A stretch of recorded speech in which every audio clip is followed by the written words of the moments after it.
যদি এই প্রশ্নটা করা হয় টাকাই কি জীবনের সবকিছু, তাহলে অনেক মানুষ বলবে না, টাকাই জীবনের সবকিছু না। কিন্তু চরম সত্যি কথাটা হলো, যখন তোমার পকেট ফাঁকা থাকবে তখন জীবনের কঠিন বাস্তবতা সামনে চলে আসবে। টাকা সুখ কিনতে পারে না, কিন্তু টাকার অভাব অনেক কষ্ট কিনে আনে। আজকের ভিডিওতে আমরা কথা বলবো টাকা নিয়ে। যে টাকাটা সবাই চায়, কিন্তু এটা সবাই বুঝতে পারে না, এটাকে সবাই নিজের করে নিতে পারে না। দেখো, টাকা খারাপ জিনিস নয়, টাকা হচ্ছে একটা বিনিময়ের মাধ্যম। তুমি যেমন মানুষ, টাকাটা ঠিক সেভাবেই তোমাকে আরো বড় আকারে প্রকাশ করবে। কি বুঝলে না? যদি তুমি ভালো মানুষ হও, তাহলে তুমি চেষ্টা করবে অন্য আরো ভালো মানুষের উপকার করতে। যদি তোমার কাছে টাকা থাকে, একজন খারাপ মানুষের কাছে যদি অনেকগুলা টাকা থাকে, সে অন্য মানুষের ক্ষতিও করতে পারে। কোনো বিশ্বাস কিংবা ভরসা নেই। সো টাকা তোমার কাছে আছে, তুমি ভালো মানুষ থাকলে ভালো জায়গায় খরচ করবে, ভালো জায়গায় ব্যয় করবে। যদি এই সেম টাকাটাই খারাপ মানুষের কাছে থাকে, হয়তোবা সে খারাপ জায়গায় ব্যয় করবে, মানুষের ক্ষতির জন্য ব্যয় করবে। তাই সমস্যাটা টাকায় নয়, সমস্যাটা হচ্ছে মানুষের চিন্তা ও ভাবনায়। অনেক মানুষ আছে, তার পুরোটা জীবন টাকার পিছনে দৌড়ায় দৌড়ায় শেষ করে দেয়, পুরোটা জীবন শুধু টাকার পিছনেই দৌড়াইয়া যায়। আবার অনেক মানুষ আছে যারা এই টাকার গুরুত্বটা বুঝতে পারে না, এবং এই টাকাটার গুরুত্ব না বুঝে তারা বড় সুযোগ মিস করে ফেলে। সফল মানুষেরা জানে আসলে টাকা কোনো লক্ষ্য নয়, টাকা তো শুধুমাত্র একটা ফলাফল। যখন তুমি নিজের দক্ষতা বাড়াবে, মানুষের উপকার করার চেষ্টা করবে, নিজের কাজের ক্ষমতা বৃদ্ধি করবে, কাজের দিকে ফোকাস দিবে, তখন টাকার পিছনে তোমার দৌড়াতে হবে না, টাকাই তোমার পিছে দৌড়াবে। একটা কথা মনে রেখো, গরিব ঘরে জন্ম নেওয়া এটা তোমার দোষ নয়, কিন্তু গরিব ঘরে জন্ম নিয়ে তোমার উন্নতির চেষ্টা না করা, এটা তোমার দায়িত্বহীনতা হতে পারে। আজকে তুমি যেখানে আছো সেখান থেকে শুরু করো। হয়তোবা তোমার কাছে বড় কোনো পুঁজি নেই, হয়তোবা তোমাকে সাহায্য করার মতো তোমার পাশে কেউ নেই, কিন্তু তোমার শেখার ইচ্ছা, তোমার পরিশ্রম, তোমার ধৈর্য, এগুলাই হচ্ছে তোমার সব থেকে বড় সম্পদ। এগুলাই একদিন তোমাকে সাফল্যের চূড়ান্ত পর্যায়ে নিয়ে যাবে।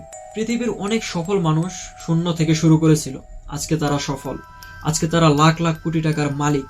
কিন্তু একটা সময় তাদের পকেট ছিল শূন্য। তারা শূন্য থেকে শুরু করে আজকে তারা সফল, কারণ তাদের ছিল এক বুক আশা, স্বপ্ন, ইচ্ছে এবং ধৈর্য। এটাই তাদের সব থেকে বড় সম্পদ ছিল, এবং এটাই আজকে তাদেরকে সফল বানিয়েছে। মনে রেখো, টাকার পিছে কখনো দৌড়াবে না। এমন মানুষ হও, নিজেকে এমন ভাবে গড়ে তোলো যেন টাকাই তোমার পিছে দৌড়ায়। নতুন কিছু শেখার চেষ্টা করো, এবং বিশেষ করে সময়কে মূল্য দাও, কারণ এই সময়টা হচ্ছে সব থেকে বড় সম্পদ। যে সময়টা একবার চলে গেলে আর কখনো তোমার জীবনে ফিরে আসবে না। তাই সময় থাকতে এই সময়ের মূল্য দাও, নিজেকে নতুন করে গড়ে তোলার একটা প্রতিজ্ঞা করো। নিজের সাথে নিজেই প্রতিজ্ঞাবদ্ধ হও যে আজকে তোমার পকেট শূন্য, আজ থেকে 1 বছর পরে ঠিক তুমি কি কি করবে, এই প্ল্যানগুলো তুমি আজকে থেকেই সেট করে রাখো, যাতে ভবিষ্যৎ তোমার সুন্দর এবং উজ্জ্বল হয়। হয়তোবা তোমার আজকের ছোট সিদ্ধান্তগুলাই ভবিষ্যতে বিশাল বড় এক সাফল্যে রূপান্তরিত হবে।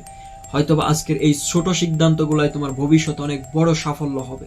একদিন তোমার এই পরিশ্রম, এখন যে পরিশ্রম করতেছ, এই পরিশ্রমটাই তোমার একদিন সব থেকে বড় সম্পদ হয়ে তোমার কাছে ফিরে আসবে। মনে রাখো, পরিশ্রম কখনো মানুষকে ধোঁকা দেয় না, পরিশ্রম শুধু জানে মানুষকে তার প্রাপ্যটা ফিরিয়ে দিতে। তাই তুমি পরিশ্রম করো, চেষ্টা করো, ইনশাল্লাহ তুমিও একদিন সফল হবে। চেষ্টা করলে কেউ কখনো হেরে যায় না, চেষ্টা করলে যদি কেউ কখনো ফেল করে, সেখান থেকে সে শিক্ষা নেয়, এবং সেই শিক্ষা তাকে আরো অন্যরকম পর্যায়ে নিয়ে যায়, সফলতার আরেকটা ধাপে এগিয়ে দেয়। তাই সময়কে মূল্য দাও, তোমার নিজের ভিতরে লুকিয়ে থাকা যে একটা শক্তি আছে, সেই শক্তিটাকে তুমি জাগিয়ে তুলো আজকে, এবং আজকে থেকেই তুমি শুরু করো, তুমিও একদিন সফল মানুষ হবে। আজকের ভিডিওটা এই পর্যন্তই।